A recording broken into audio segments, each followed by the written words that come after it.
Hello, friends. Welcome to another episode of TV is Our Real Mom. I'm Dave, I'm Catie. and you are listening to our weekly Survivor recap podcast in which we break down the latest episode of Survivor. And last night was the finale of season 33, Millennials versus Gen X. And I'm going for $1,000,000, Catie. Clever title. That's yeah, very clever for the finale title here. Yes. Was that Adam that said that? I'm guessing. I don't I know. have no memory of that quote, but I mean, it's pretty bland. I So guess all six of them were going for $1,000,000. they So probably all said it at some point. yeah, they're like, hey, they all said that line, so that's what we should call the episode. Yeah. Catie, are you butthurt about the outcome of this season? No, this was the most amazing outcome ever. Also, this is who I picked to win. I mean, on the last What? podcast. On the On last the podcast, we made Oh, predictions. yeah, you went bold. You went with Adam. Yeah. Very nice. Well done. I said David. I played it safe. Well, It to was be fair, close. whichever one of those two went to the final four. 3-1. So No, Hannah definitely was going to beat David. Definitely. yeah, maybe that's why she just wanted to keep him around so long. Yeah, that would explain She, it. She could she beat had a him. good shot against him, she thought, I think. Yeah. Well, yeah, that's not true. So She took a gamble, man. He very well could have won that. I mean, we'll talk about it, what she was doing, but yeah, for sure.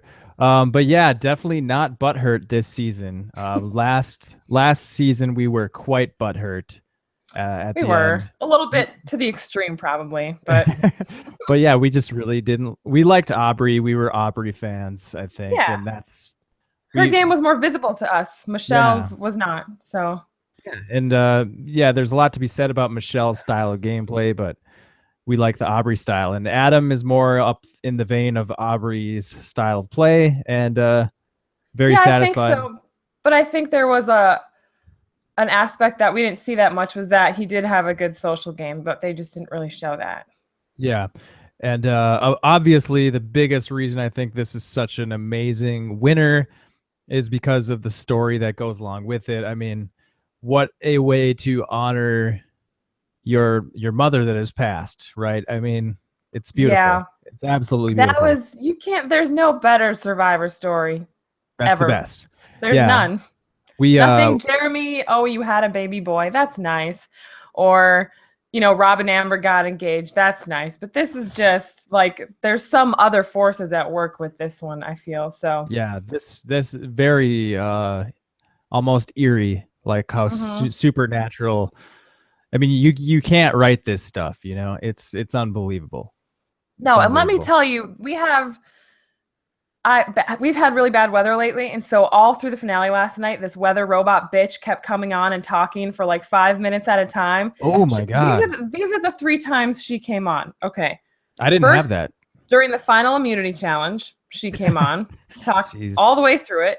Oh my lord. Second time she came on was when the final tribal council started. First couple of speeches, Oh. missed them. Oh my god, really? Well, actually, I went back to the CBS live stream and they were behind, so I was able to catch most of it, but still. Okay. Okay. And then during Adam telling that story, that's when she was talking. So I had to go back and watch that as well. Oh, during the reunion special and he told his Yeah. mom's. Oh my Yeah. god. That Unbelievable. just it probably sucked a lot of the emotion out of it for you. I mean, no, because I went back and watched it from the moment he sat down to when he started talking, to when he finished his story. So I got all of it, but I was, angry in the midst of it. So. Yeah. Did you sob like you said you were going to, or? Well, yeah, of course. It I take don't know. much to make a job. So. I got choked up, but I didn't cry. I thought I would cry for sure, but I got choked up. I don't know. It's almost like just so unbelievable and beautiful. I like it almost like took my breath away more than like I felt sad. It was just it Yeah. was more just like just crazy, Like Yeah, it just makes you wonder what sort of I I mean, mean what it's almost like she was waiting for him to get back yeah. before she could pass. Well, sometimes you hear stories like that. Like as soon as a certain person's there, then they feel it's okay to let go. Or as soon as something's happened, it's okay to let go. And maybe that's what it was for her. It's unbelievable. Yeah, Um, it's the #1 Survivor winner story ever. I don't see how anything could ever top it. And I remember at the beginning of the season saying how amazing it would be to see him win. But it's even last week when I was making that prediction, I was like, you know, we can't have nice things as fans of reality shows, especially like this year. I feel like it's been hard to be a fan of. I mean, it's never hard to you're be a I fan think of you're these shows. I think you're kind of lumping Big Brother in when Well, you're talking. yeah, that's true. But Yeah. it's nice to see like So between a feel good a ending. lackluster, yeah, a lackluster season of Big Brother and a Michelle win, you weren't feeling too good Yeah, about and there's things nothing lately. against Michelle, but it just Yeah. wasn't the ending everybody was rooting for. Everybody was kind of rooting for an Adam win. And so to actually get that was kind of surprising. Yeah, and like we said, that probably propels this season up to a very high spot on the greatest seasons of Survivor of all time. Yeah, Um, man, I don't know. It's just the joy of the cast. Like when Jake went to Ponderosa, when Brett went to Ponderosa, like there was just those people were like nothing but joyous and happy. And it just whereas you compare it to last season when Sydney, the last juror, shows up to Ponderosa and she just is treated terribly. Like it's completely different. And it's so refreshing to see that. And I just love it. well, like they all said, I think it was Michelle got that little moment at the end of the reunion special where she Mm. said all of them are fans of the game and fans of the show, and they're able to sort of course, some people are going to feel bitter about things, but they're able to at least on some level realize it's a game, respect the game, respect each other, and try not to take it too personally. And I think they did a Yeah. good job of that. I So think when you have a lot of people who are fans of the game, like you have Zeke around who had no bitterness when people came to Ponderosa. And then Jay, when Jay showed up, like it just makes those people who did have a little bit of it, like Jessica and Chris, at least at first, just kind of be like, this is stupid. Let's let go. And by the end, by the time David showed up, like it was just a party. Everybody was just having a lot of fun. that's So cool. I'd never watched the Ponderosa stuff really. I'll have to check into that it's sometime. super, it's like a whole other part of the show. It's awesome. Yeah. I love it. Yeah, I'll have to check it out. Um, yeah, so definitely super happy with the outcome with Adam as the winner. What would you? Which season do you place higher, Kagayan or this one? you know, everybody loves Kagayan and everybody loves Tony, and I get that. But there was a little bit of ickiness that went along with that season, Hmm. even though it was mostly funny. Usually it was Yeah, funny because yeah. Tony, I mean, he's a way of like badgering you, but being funny about it. Hmm. And the things that happened were so batshit crazy off the wall and should not have worked. And so to me, there and this one is just very like light, lots of crazy moves, but no like mean spirited discussion or anything like that. I mean, you had your little moments here and there, like between Figgy and Michaela and that sort of stuff. But overall, it was such like a feel good season. Yeah, and And just a I'm a sucker for that sort of thing. So really I good don't know. cast. Really good Really good cast. cast. Yeah, almost top to bottom. Um, yeah, it's really tough to say because they are two quite different seasons. It's apples and oranges, but they're on par with each other, I think. I think you got to put one in front of the other, though. I mean, you kind of have to, unless I mean, a lot of Well, I will defy, people like Rob and Dalton Ross and whatever, and I'll put this one put it higher higher. than Kagayan. Yeah. Yeah. Or you could say like Dalton Ross is he puts fans versus favorites and Borneo as a tie for first. You could Hmm. put Kagayan and Millennials versus Gen X on the same level, just Right. below it. That's what You I could. think. I think you go ahead and I could get on board with that. You say fans versus favorites, Borneo, best season tie, heroes, villains after that, and then a tie between Kagayan and Millennials Gen X. I mean, we'll have to I maybe can go give with it a that. couple seasons to see if it holds up, but it was just such a fun journey from beginning to end with outcomes you didn't see coming, moves that made no sense, and just so many fans. That's what the thing. There's so many people who respect the game and understand the game enough to like turn it on its head. And not many people were like bamboozled because they were idiots. Like everybody kind of knew what was going on, but they still had to maneuver that. Yeah, yeah. Yeah, Most so. super fans that play the game do a pretty good job and make it pretty interesting.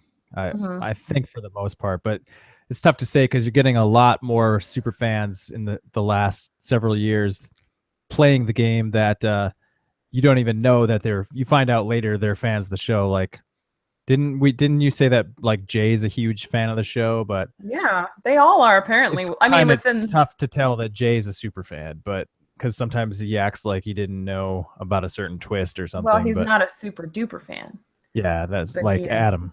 just a Yeah, super fan. right. So I think the next biggest story other than Adam's amazing win is probably the Dave fake idol, right? That was pretty top notch.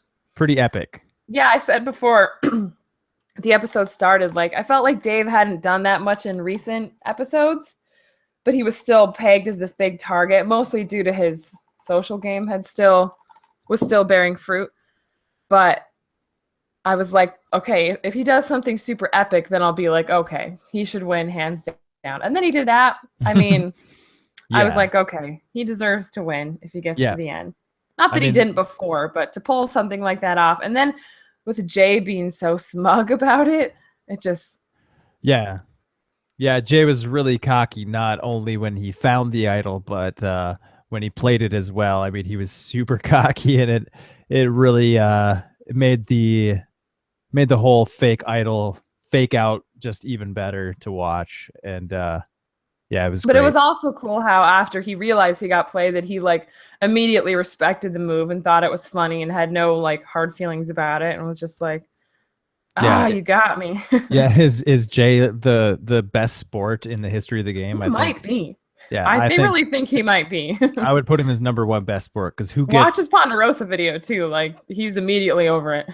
who gets idled out in such a hurtful, dramatic way, and then turns right around and he's like, "You guys have fun. It was a lot of fun." And then he's like, "Go ahead, Jeffrey, snuff my torch." That was so awesome. Yeah, See, it's just when you take your ego out of it, it can be such uh I mean, I know some people like when there's fireworks and people are nasty and mean to each other on the way out, but hmm it's such a refreshing and unique thing to see them be just joyous in defeat. yeah, And I yeah. like that. Definitely, it's nice to see. I can't say that I would be the same. It'd I be feel like, hard. Yeah. yeah, I I feel have a like lot I of would. respect that they're able to do it that way. Yeah, I probably would get hurt to take things personally. I just can't see myself being that good of a sport about it. But maybe you can get your mind, your head above your heart and say, "Hey, it's a game." Well, it So helps to know that you immediately have like a feast waiting for you in a bed and all this stuff. I mean, that softens the blow, I think. I yeah, don't think it really hits them until they've had some time to sit and look out at the ocean and reflect upon it. But yeah. yeah. I'd say Brett took his exit a little worse. Yeah. Um, But it was but so funny though. yeah, he's Because like, I "Yep, felt his frustration. Like, yeah, I don't know what Hannah's doing. I really don't understand it. you guys just gave David $1 million." Had he made it though, he would have been right. Yeah, no, he was on the right track. Um, so yeah, can we talk about? Let's talk about Ken flipping on David on that last vote. Like, were you expecting that? I wish I could shut off like the analytical part of my brain during this kind of stuff, but I knew there wasn't enough time for a fire making challenge. So yeah, I expected him to flip on him. Oh, okay. Yeah, no, that's I thought the same thing, but for some reason I thought for sure they were all going to agree to vote for Adam. Like Yeah. Hannah, Ken, and David were all just going to vote Adam. Oh, well, I think the Yeah. underreported story maybe is that Ken had a very tight bond with David, but he also had a very tight bond with Adam. And Oh, how did you know that? I didn't know that. well, because of exit interviews. Oh, so when you listened to whose exit interview did you I didn't find? listen to any, I read them today. Oh, today. So how Yeah. did you know yesterday that they had a tight? Oh, so you didn't know this No, I'm yesterday. saying this now. But Yeah. you also have to think back to when they were on the tribe with Jessica and Taylor and Figgy, and Ken and Adam had like an immediate Oh, connection, yeah, I and how forgot about that. Ken told Adam, "I'm never going to write your name down." He did say that. And so He he, kept his promise. And also, apparently, the night after Brett got voted out, um, Adam told Ken about his mom to prove to Ken oh, that he was there for something bigger than money, you know? yeah, okay. And because he trusted Ken and believed that Ken was a good person, just the same way he felt about Jay. So Hmm. That there's a is okay. Yeah, there's more to it. Now it there's a makes a lot little more more to it sense. that we didn't see. And that's why I think some people were maybe surprised by Adam's sweep. And Mhm. some people, the idiots out there saying that he just got a sympathy vote. And I'm like, he got a unanimous sympathy vote? Really? You think that's why he won? No. Yeah. But um, yeah, I think Adam had solid bonds with the whole jury and he invested time in them. And I don't think Hannah did the same thing.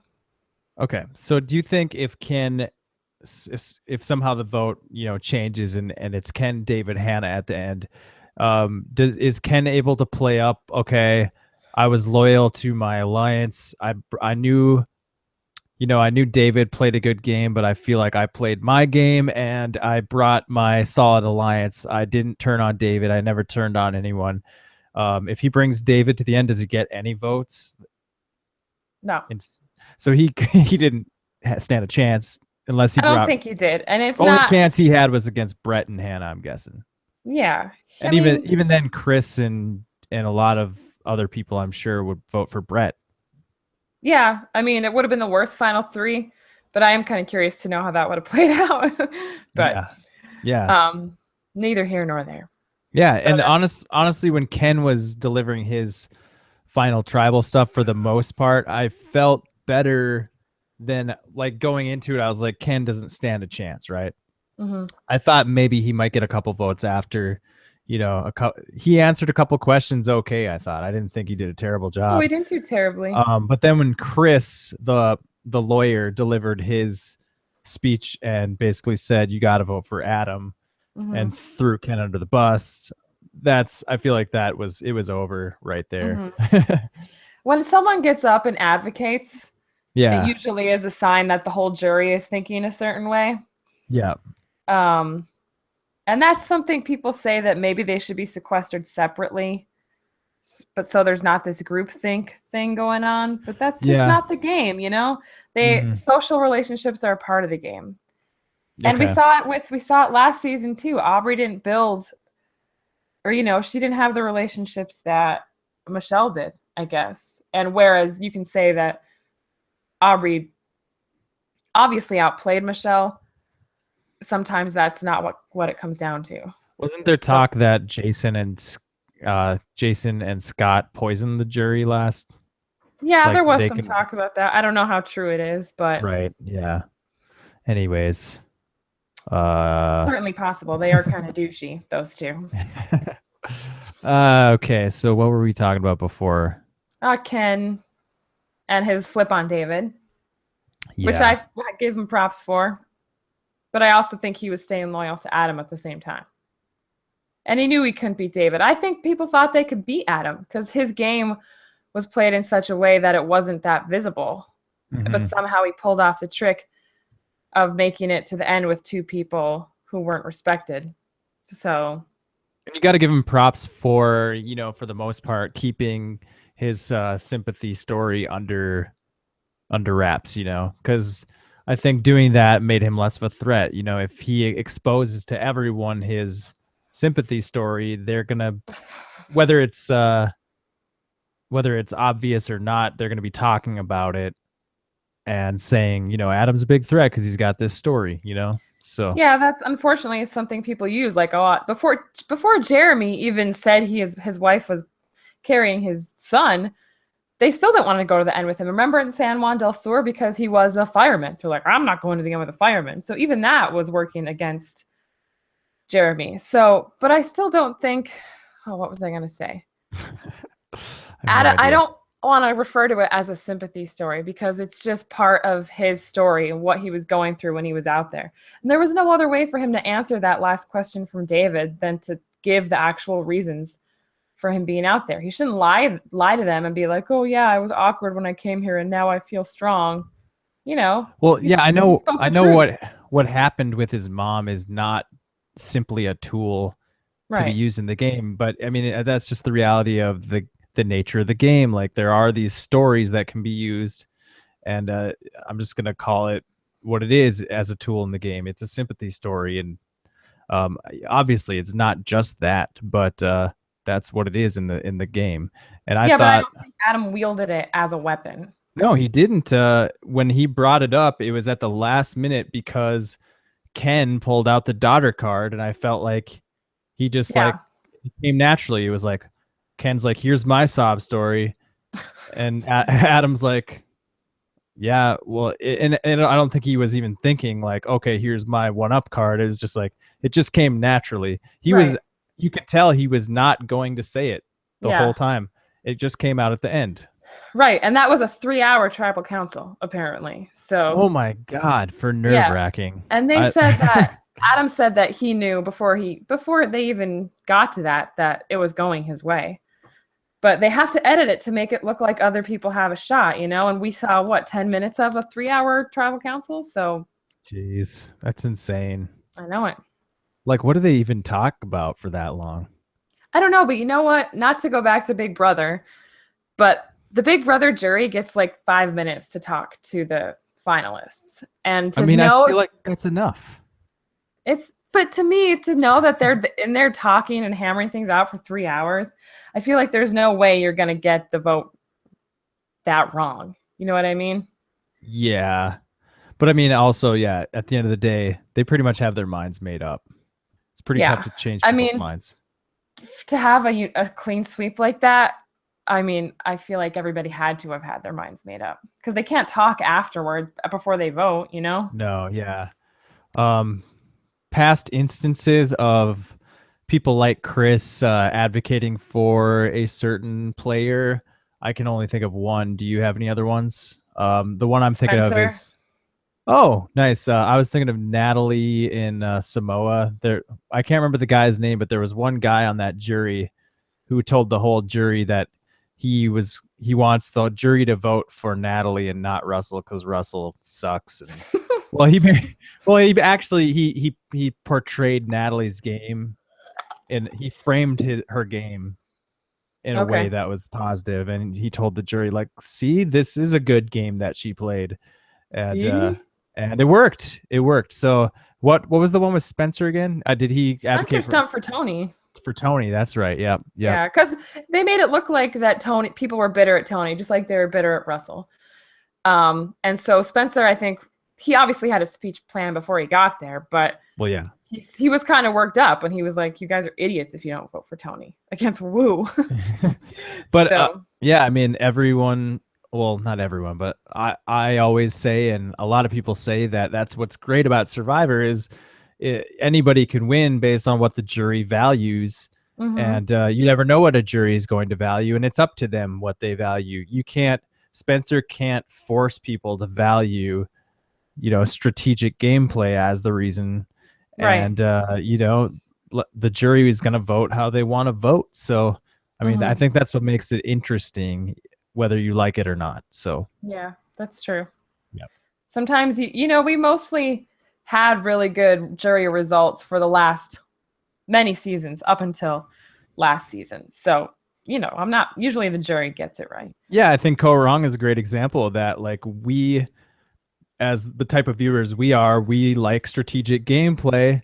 So we want to see a strategic gamer rewarded, but sometimes the jury values like who do I like in a friendship sort of way. I want them to have the money. So Mhm. that's just a good example of it. So Yeah. all right. Anyways, moving on. So you had a dream that that Jay won, I did have a dream that Jay won. He and opposite of one. He went out first in this yeah, episode. it wasn't true. Do you think we'll get to see Jay play again? Yeah. I think so do. too. He I was think just such he's a great. light. He needs to come back.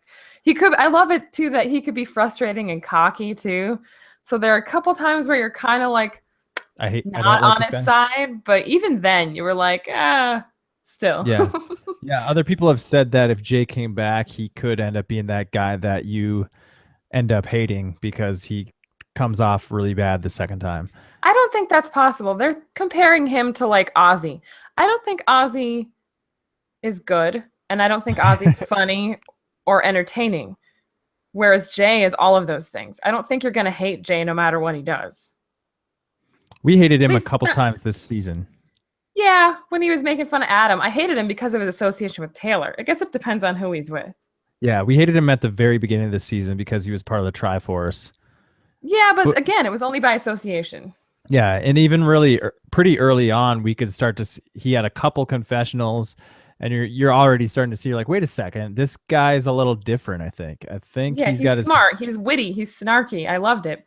and So, he's yeah smart. He's pointing out that Taylor's dumb for figtails. So which he uh, was. yeah, so yeah, we started to see Jay was more. There was more to him than met the eye pretty early Definitely. on. And I do Hmm. think I tend to agree that I don't think he'd be full on villain because he's just too good of a sport and And too likable. too fun of a guy. But Hmm. I guess that's what's crazy about the edit is you really can, if you have enough footage, as in 39 days all day with a camera Yeah. running, you can make anybody look any way you want based on what you Hmm. show. Yeah. So but yeah, Jay is you can tell Jay is a fun loving guy for the most part. Oh yeah. Um, yeah, so your dream didn't come true. Sorry. What else is new? Yeah. How, let's talk about the reunion. I mean, how awesome was this reunion show? The reunion was on point. And you know Yes. what? Jeff sat his butt down the whole time, and that might have been part of it. And I also think that the other part of it was that the cast was just eloquent. They knew what to say, they knew when to keep it short, when to elaborate. It was just so perfect. And how it ended on like a funny note with Chris and Brett, which maybe was a little awkward, but still funny. Like Yeah. everything was just good. Everybody was good. And the Fig Tales thing, they kept it to a minimum. And Jeff insulted Figgy, which I appreciated. So it was And just yeah, awesome. and he called out Taylor on like, so you had an You illegitimate have a baby now. you had And an anyone at illegitimate home child while you were playing the game. Very and nice. anyone at home who hasn't heard the story can do the math and be like, wait a minute, and figure out why Figgy and Taylor are no longer an Yeah, item. how embarrassing for Taylor. But you know what? I think we owe a thank you to Sia because she was a representative of how off the rails the Things reunions have maybe gotten. yeah. And they were like, we need to recover from that. And so they were like, let's just sit here, talk. We'll bring out some people from the new season, and that's it. Yeah, no, I think they did a really good job. Maybe they've been getting feedback and they're listening to the feedback because I feel like most people agree that over the last 4 or 5 seasons, the reunions have been pretty terrible.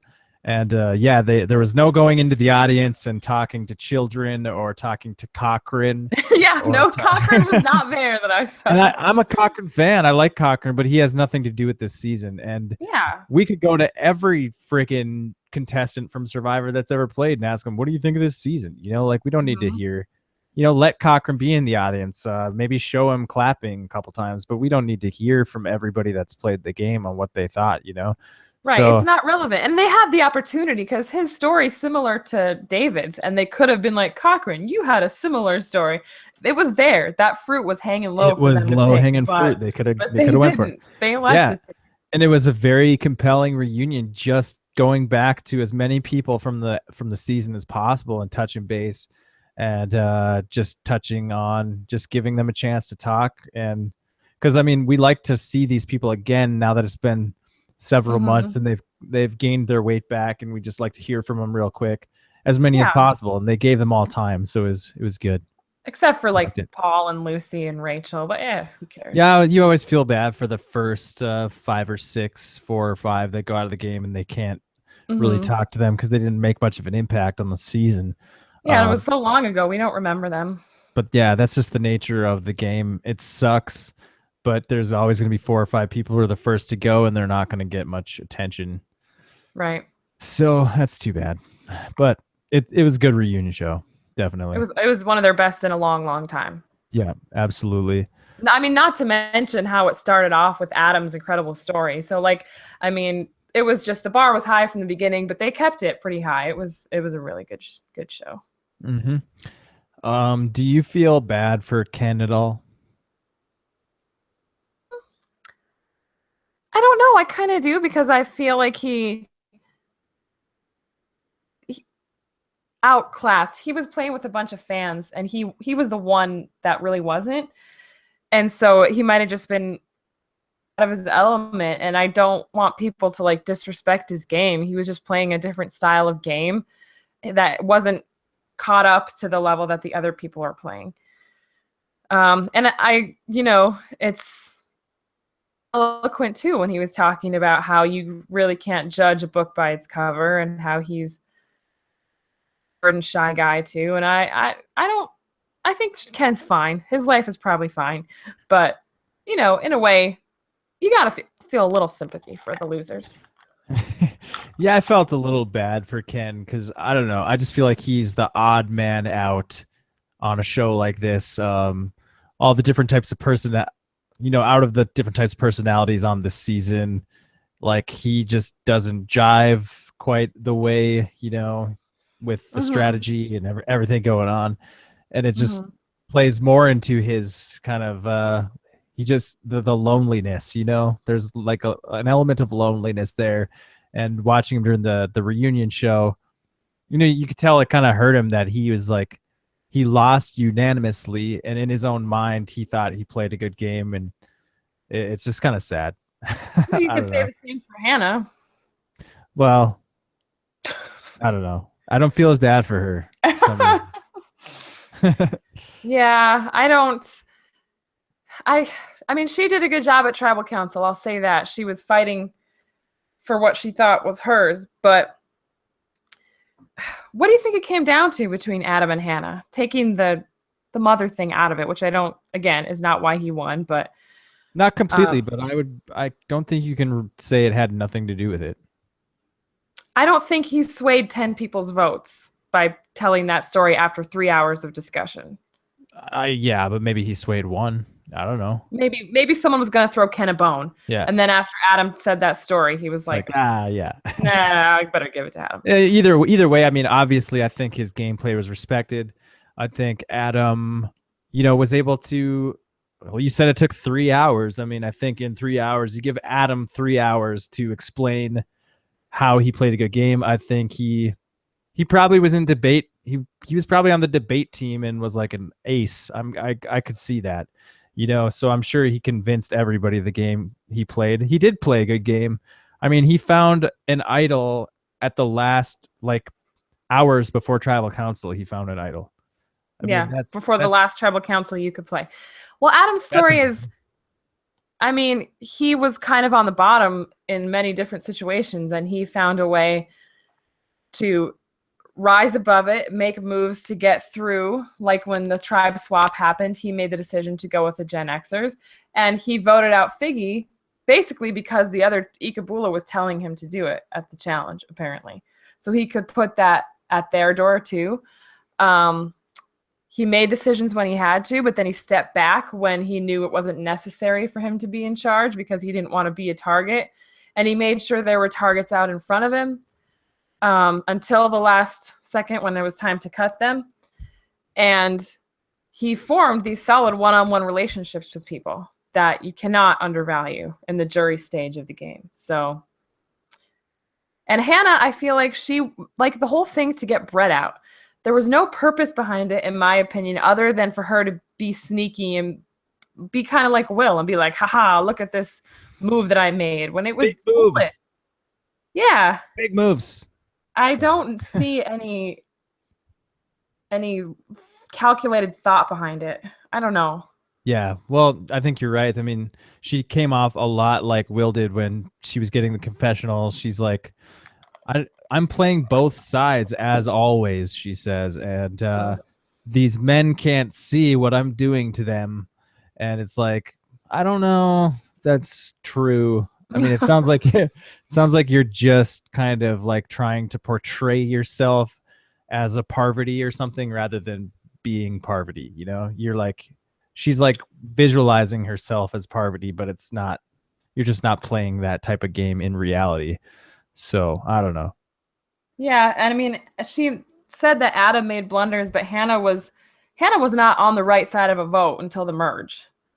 So Mhm, mhm. I don't, and she was never in control of a vote until the merge, maybe, or late in the merge. So I don't know. I don't know. It did, and it probably rubbed people the wrong way, the way she spoke to them. How when she was talking to Adam about what was the right move, and she would just be like, "Oh, that's your opinion," instead of like having an actual fleshed out discussion. Like she believed she was right, whereas Adam was able to step back and let Hannah, like the Sunday vote, he was able to be like, "Okay, Hannah, you can have this one because I don't want to, be in control all the time." Mhm. I don't know. I just think there's, again, a lot we didn't see. And the editors, I think they've gotten to a point where they want us to be surprised by the outcome. And the last two seasons have maybe been instances of that. Sure. Yeah. Do you with back to Ken for a second. Do Mhm. you think it's kind of unfair to take Ken's decision away from him? Because, like Chris, he basically said, Adam, you convinced Ken to flip on David. Do you think that was fair to take? Because don't you think Ken kind of like was going to decide to do that? Do you think he really? Do you think it was really because of Adam that Ken Yeah, there flipped on must have David? been some discussion for him to know that, because that's not what we saw. Yeah. And ultimately, it was Ken's decision, and it was a decision he made. So it's hard to take that away. It's not really fair to take that away from him. Yeah, I don't think that was really fair, but I think that's just more proof that Adam was a good player because he could frame things, he could frame other people's moves in his own, that they were his moves, and I think that's something that in Survivor, that's like kind of a deeper level thing that people are able to do sometimes is to like take things, other people's decisions, and kind of like frame them in a way where you convince people they were like it was my idea, or you know what I mean? And Adam could say, look, I had just as tight a relationship with Ken as David did. And Hmm. so I used that. Yeah, and I think it's similar with Hannah. She was saying, I made these decisions, and Adam was able to frame them in a way like she made dumb moves, but really she was making decisions that she thought were best for her. But Adam was able to say, based on my game, they were dumb decisions, and people saw it more his way. They're like, yeah, that was dumb. Yeah, exactly. Adam knew how to read the jury. Like Adam Uh-huh. knew that they would agree with him that that was dumb. He knew how upset Brett was, how he was calling Yeah, them crazy people. And I so he loved fed how he into played to. that. Yeah, I loved how he played to Brett's. You could tell he was playing to Brett's ego in the Yeah, tribal like look council. at how crazy Hannah is. Look what she did. I mean, that's milking the jury. Hmm. And Hannah's sitting there defying them. Yeah, When you're asking someone for $1 million, you shouldn't sit there and, you know, yeah. So fight with them. once again, I mean, just more proof that Adam deserved the win on gameplay alone, Oh yeah. and his amazing story is just icing on the cake. So, Yeah, definitely. um, let's see. Uh, yeah. What do you got? Anything? What do you got? Ha, ta, ta, ta. Ha ta ta. I can't believe it's over, and it's not going to be on again until March. Like, what are we going Why? to do till March? Why are Why are they they? waiting so long? Are they going Aren't? to? Yeah, isn't it usually in February? Yeah, is it going to be on till June? Like, is the finale going to be in June? Or are they going to get rid of 2 people a week? They've got 20 people playing next season. I don't know. Yeah, I don't know. I know it starts with a 2-hour episode, so you can expect 2 people to get cut in the first episode, but you still have. I think you can expect the final 6 again. Oh my goodness. That's a I lot. I enjoy the episodes though. I mean, it moves really fast. We watched this episode with some people that rarely watch Survivor, Mm-hmm. And they seem to really enjoy it. And I think part of it is because, man, it's so much happens in a matter of 2 hours. Action-packed, yeah, it's true. Yeah. So a lot of fun stuff, and 3 votes, 3 tribal councils. I mean, 4. Weren't there 4? well, I guess if you count the final tribal council. It's called the tribal council for a reason. I suppose final tribal, yeah. But yeah, final 6 is all right. It just moves kind of fast. Not as much time for strategy, but I mean, maybe that's all they need to portray, what. Well, they didn't have to throw in an extra challenge for a juror elimination like they did last season. Oh yeah, that's right. Because they had so many medevacs. I have a question here written down that I don't think we got to. Adam mentioned that in the final immunity that he just wanted to make sure David didn't win. And he kind of made it sound like, okay, by him dropping out, he helped David not win. I don't get that. Can you explain? Am I misunderstanding what he means? Yeah, the only way I can see that David Adam David messes up by Adam not being in the challenge is maybe psyching him out. Yeah, was like Adam over there like throwing rocks at him or something? No, like he was just watching. Again, my TV was silent during this end of that and then the Ken and Hannah portion. Yes. But I didn't quite understand that, but I think people who like to be in control, like control freaks. Yeah, Adam. They just want to keep their eye on it. Like even if they're not affecting the outcome, just looking at it makes them feel better. Okay. So maybe I don't know.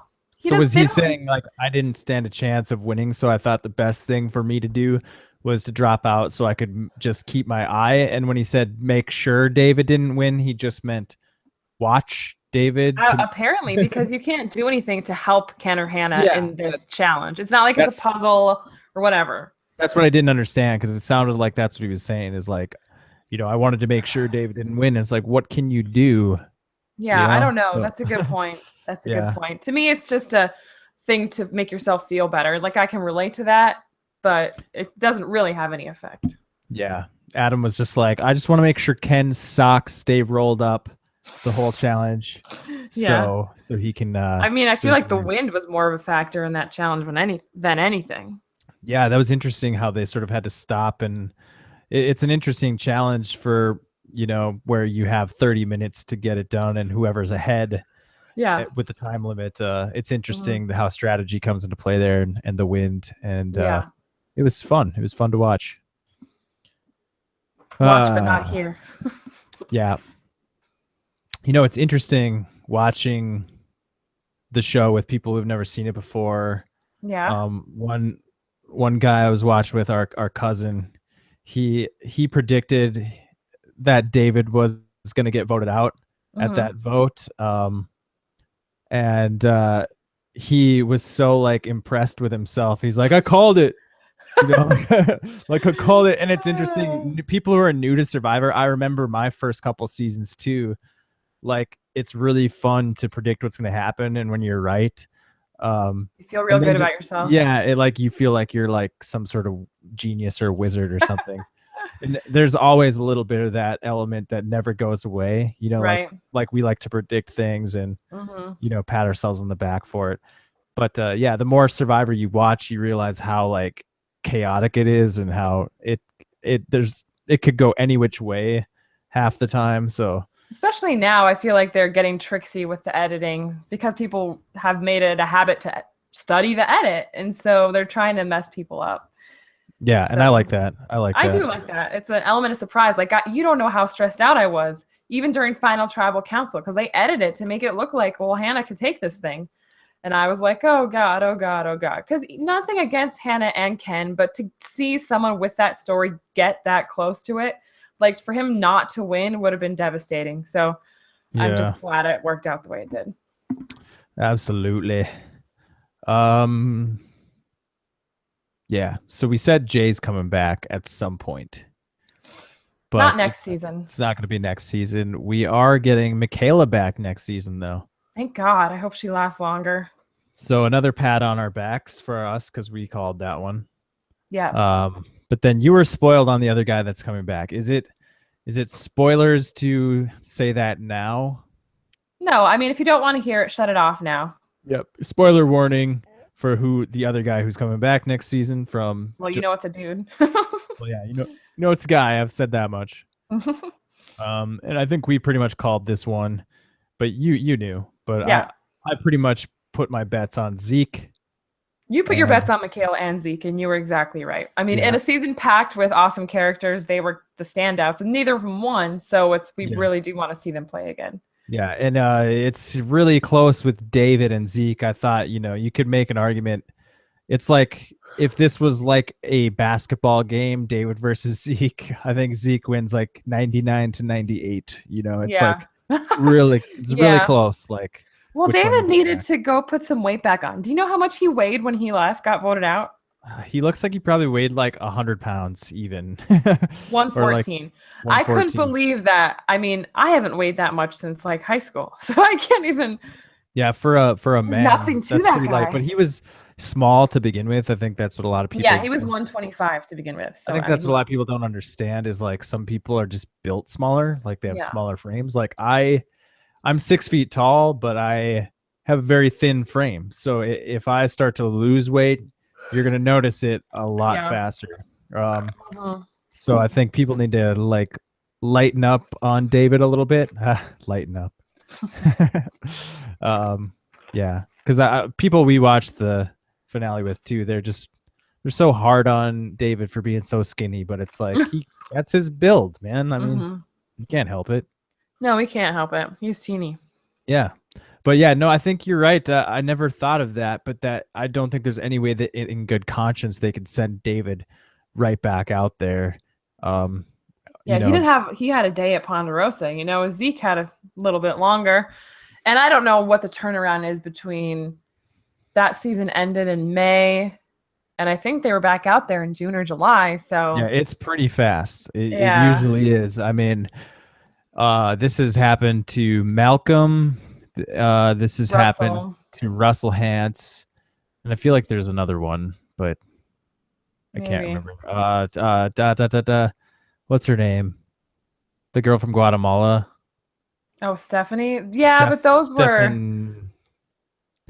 I feel like that was a spring and a fall season, so she had a long time. Oh yeah. Didn't it happen to spring? I will always remember Palau. Oh, Rupert. I think Rupert had the same deal. Rupert's probably done that, yeah. Yeah. Anyways, yeah, not good for David. So we will see David and Jay again at some point, I'm sure. But of all the final 6, they asked all of them if they'd come back, and they all said yes in a heartbeat. Wow. So, okay. Well, I don't need. They had a good experience. I don't need to see Ken again, unless they do. I wouldn't mind seeing Ken again. I like Ken. To look at. I could take him. I could take him or leave him for a return. I say bring him back for beach people versus shelter people. I could see that. That'd be a good season. Yeah, it'd be fun to watch that. So he would definitely be a shelter person, right? Oh yeah, definitely. Yeah. So I guess you could bring Ken back. I could live with it. I mean, of that type of player, he's probably the most tolerable, right? Yeah. The coach. Oh, for sure. He's arrogant in a weird way, in a different kind of way. Yeah, he's an anomaly. He's a singular creature, and maybe that's why I like him. Yeah, he's interesting. Definitely. Yeah, I liked his little before the episode started, they do the little bit on each player left in the game. Yeah. And he's like, I played this game with integrity and honestly love. Yeah, that was cute. He's like, it's about love, honestly. Yeah. I was like, come on, Ken. Positive people out there. That was nice to see that. Yeah. It's a little much though. But yeah. I was all right with it. Yeah, he's cool. Ken's all right. He's all right. Anyways, I've gone off the rails again. You've gone round the bend. Do you want to talk at all about next season, or should we just leave that until it comes along? I feel like maybe we should talk about the reunion portrayal of the next season, I guess. I don't know. I mean, I don't care to see people play a fourth time. That's just me, But but that's the magic number. I mean, that's Rob. no one's gone beyond 4. Like Sari, Ozzy, this is it. This is Yeah, your last shot. You don't get Austin another and one. Rob won at 4. He did. Rupert had his worst game at 4. He's done. Don't bring him Uh, back. 4 is your limit. I yeah, don't know how many other people played it for. I think you got to draw the line at 4. That's I mean You that's otherwise you're in, quite a like bit. our sister said, you're in MTV challenge territory where you're just a professional reality show contestant, and no one wants that. Start a Yes. career, build a real life, move on. Yeah. So yeah, we got Ozzy as a 4th timer. Sari is a 4th timer. Sandra's a 3rd timer, but she's never lost. And you said that you'll boycott Survivor if she wins again, correct? I did, because it's like, come on. I mean, this game is not designed like to be. There's. I don't know how to explain. You know what I'm worried about? I'm kind of worried because I don't. We just had a season, and I do believe the game has evolved a lot. And these people in this last season proved how far it has evolved. And I feel like most of the people they're bringing back are not of that ilk. I mean, you have Sierra, who played with voting blocks, but she sucks. So I mean, I don't have a lot of faith in that. I'm really not high on Sierra Easton. Did you see when she came out and no one really clapped for her, and then Jeff goes, "She voted out her mom." And I was like, let that go. Yeah, in her head, she must be like, "That's what I'm known for. Like, that's it." Everybody says Sierra Easton. She voted out her mom. He like yelled it as like, she really is a game changer. Caleb is not a game changer by any stretch of the imagination, other than he almost died because he's an idiot. Push yourself till you almost die. That's how he changed the game. Like, he made it okay to do on a reward challenge because you're confused and you think it's an immunity challenge. Yeah. Oh, that's great. I mean, Brad Culpepper, how has he changed the game? He threw an idol. Commanding his wife to throw an idol on the fire? That's not how I want to see the game change. Brad Culpepper. Yeah, that's awful. We've got a lot of duds on the upcoming season. There's a lot of duds and very few bright spots. And Tony is someone I'm worried about pulling people love him. People really love him. Like, even now in retrospect, like, of him tarnishing his legacy. Yeah. I don't know. It would take a lot for Tony to win playing the same kind of game. I don't see it happening. The kind of game he played the first time, I mean, it's like a 1 in a million thing. Like, you can't play that way. He's a unicorn. That's what Rob calls him. Yeah, I mean, it makes sense. You can't play that way very often and get away with it and actually win. But I feel like, he just pushed so hard, played so hard, that he couldn't deny. He would not be denied. He would not be denied, and I don't think that's going to work the second time.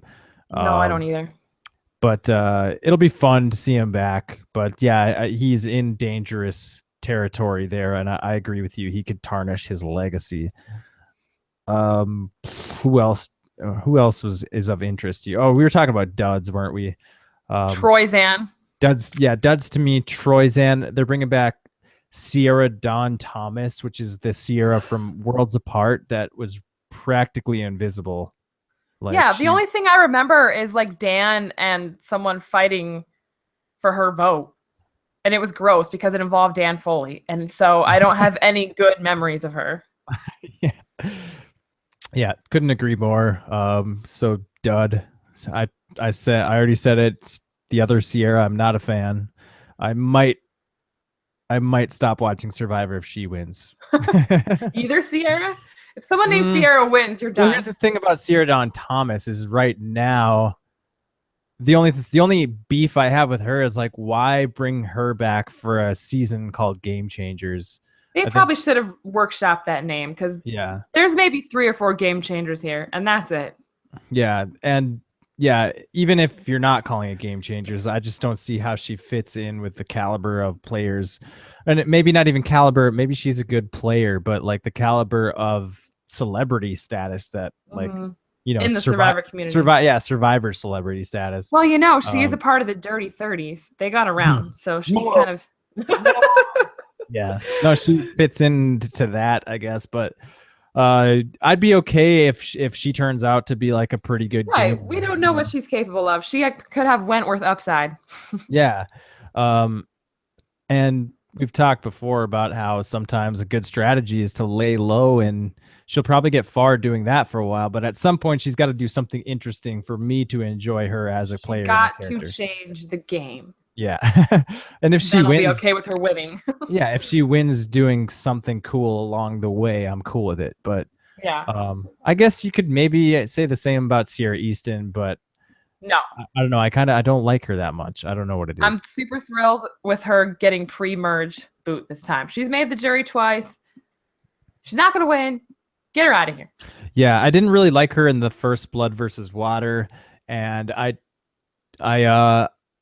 think where I really stopped liking her at all was last or second chances, where she kept ranting and raving about like, you've got to make big moves, and like, come on, everybody, play the game, play the game. And they were, but they were 10 times more subtle about it, because screaming play the game, and I know it was a last ditch effort for her, but that's not the way to go about it. Like, do something stealth, do something under the radar. Come on. I feel like by play the game, she was just saying like, I lost and I'm going to throw a tantrum. She was doing the Hannah thing. Use me, use me. Use me. Yeah. I mean, okay, maybe we should go positive. I am excited to see Tony play again. Yeah. I'm kind of excited to see Cirie play again, even though it's only her fourth time. Or it is her fourth time, excuse me. Yeah. Let's see. I mean, you've got a lot of co-wrong people. I'm not thrilled about Caleb, but you have Aubrey coming back, and Debbie and Ty. Debbie and Ty, not good players. Actually, I'd say the only good player in that group of 4 is Aubrey, but she could use those 3. Oh, yeah. That's a big block of people you already know and have played with. So it's right, but I'm sure they get split up. They've been split up. Tribe-wise. Yeah, but what if they all survive? It's the name of the game. Maybe they will. What if they all survive, I guess, their tribes is what I'm trying to say. I see Caleb going far. Like, if he hadn't been medevaced, I think he would have gone far his first season, just because he's a tool. I mean, he's a tool, but he's also a good tool to have in your pocket to use. Yeah. He's a challenge threat, which, I mean, that won't hurt him. Like, because I was thinking the same thing about, like, God, who was I saying this about? Oh, Ozzy. I was talking about how Ozzy might have, like, first boot upside, but then I was like, no. They all know he's a challenge beast, and you want to keep strong challenge threats around in the team part. Maybe he's not. He's gotten a little softer, He's a little bit older. Maybe he's not, and not the beast that he was. Yeah, but the first couple votes, they're not going to have figured that out by then. He's still going to have that reputation as I would put him at the #1 best challenge competitor of all time. Even against Joey Amazing, another member of the Dirty 30.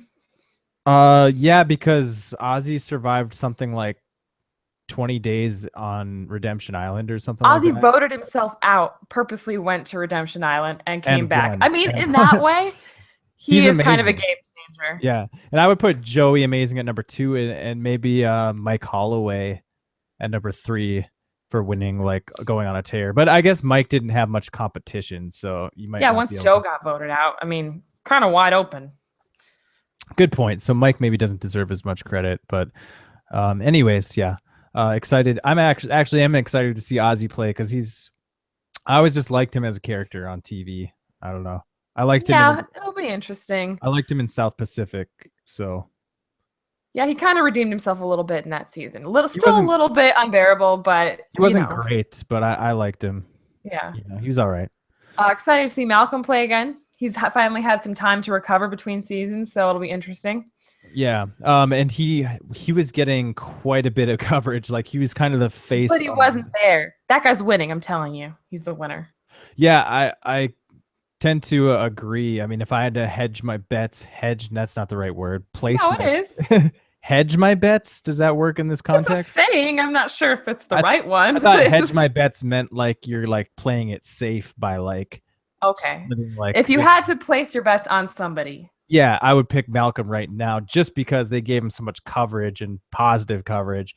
there was a lot of Malcolm in that preview. So I feel But like didn't they're bring like, him out on stage. Like, I don't yeah, think anyone they brought out on stage is your winner. does well or like particularly well. Perhaps maybe that's pre-jury.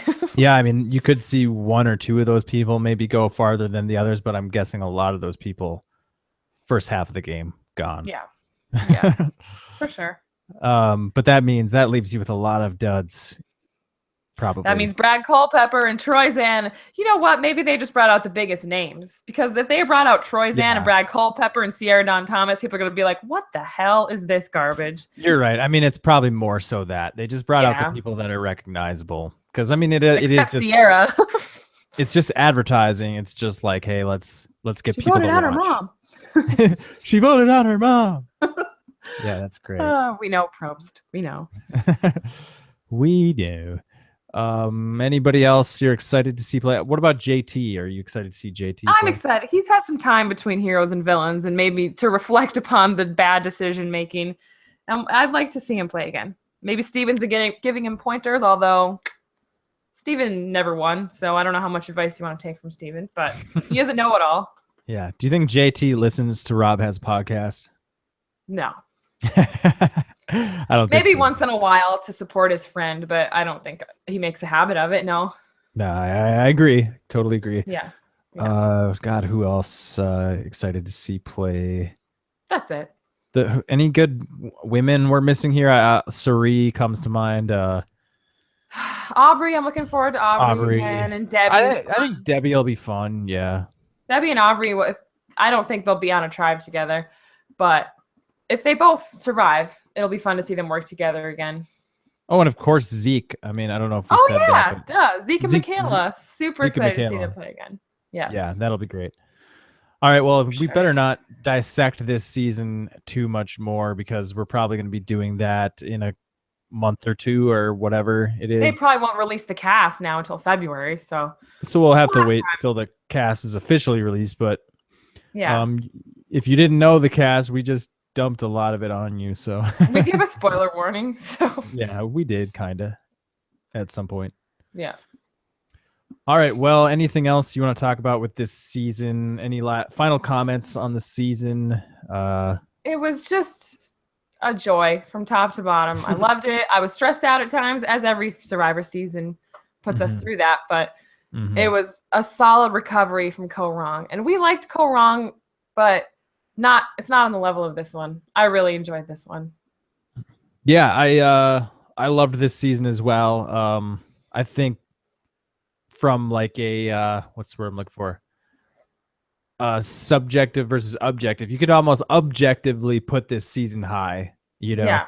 And subjectively for me, I personally liked the cast a lot, and I loved I was pretty into the entire season. I can't remember an episode. There was like one episode this season where we're like, that was predictable. I think it was the Taylor Boot episode. That was the one where I was frustrated. I was just frustrated at how much airtime Taylor got. Yeah. But other than that was like the only one that I thought wasn't that great of an episode. I loved the rest of them.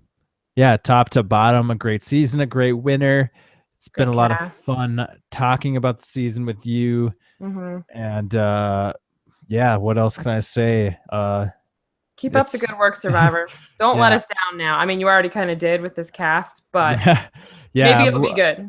I think we're a little worried with the cast. It doesn't bode well. I mean, we did point out a couple characters that we're excited to see, but there's a lot of not great characters. So maybe we'll end up hating people we love and liking people we hate. So you never know what a Survivor season will do to you. Yeah, I mean, lots of Survivor. Most Survivor seasons are great. So they are. I mean, it's better than most other shows. So hope for the best. So, okay. Thank you for listening. If you've been listening all season long, that is awesome. And if you haven't subscribed yet, subscribe, because we'll have other stuff coming out in the off season. Probably. For sure. Hopefully. We didn't get to Alone last week, but I think we can do a double whammy this week. Yeah, we can do a double whammy. Alone is a show on History Channel about 10 people get dropped in the wilderness, and they're in Patagonia this time. Yep, they're completely isolated and they have to survive on their own. They have no communication and they film themselves. And No camera crew. it's just very interesting from a survival standpoint and it works on a lot of different levels. So Yeah, it's like Survivor is a lot about social relationships, and Alone is all about your relationship with yourself. Like you can get to a point where you have all you need, you have the food you need, you have the shelter, but can you stand the isolation? yeah, And it's a very good psychological show, and I wish more people watched it, which is why we're going to talk about it. So absolutely. So we'll try to get that out soon here. And once again, thanks for watching, listening, and we'll see you guys soon. All right, have a good night. adios.